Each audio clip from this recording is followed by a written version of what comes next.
I get better the better looking, the more I drink, because it kills brain cells. You get better looking yeah. the more you drink? Yeah. You should have seen me before I started drinking. That doesn't seem like a smart thing to do. To get better looking? But no. to drink more, you'll look better.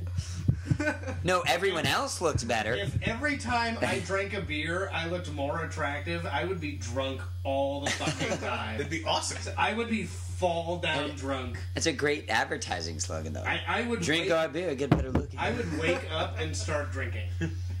Like you do? You know what is one of right, but this would be for a purpose. One of the most beautiful things you can do is drinking in the shower. That is like... Never done that. Oh, you are missing out. I just discovered that this week. It is quite possibly... Guess what I'm doing on Saturday? Do it. Do it. I'm going to take a shower all day long and just drink myself silly. Not all day long, just for a while. But like, we don't pay our water is like included in our rent, so we don't pay for the water. Mm-hmm. So, and like our shower, like we're up on the second story, and there's a window, so I like look down in the trees and the street, and the people are walking by, and I'm like in the shower drinking a beer, just like people watching. And it's so awesome because there's kids in the world with no water, and you're looking out the window while you're just in the shower, completely naked, drinking a beer, hey, and probably doing other stuff. Like shaving. Yeah, like shaving. Shaving my hips. Yeah, I discovered shower beer this week when I was talking to a friend of mine back home. It's a beautiful thing. And I unleashed on him the beauty of a sleep martini, which is where you make a martini, you drink part of it, and then you pass out on the couch, and you wake up at like 3, 4 a.m., and you finish your martini. It's great. It's like sending yourself booze into the future. I do that when I buy booze, and then I just leave it in the fridge for a while, and I'm like, oh, I'm hungry. What is that? Ooh, beer!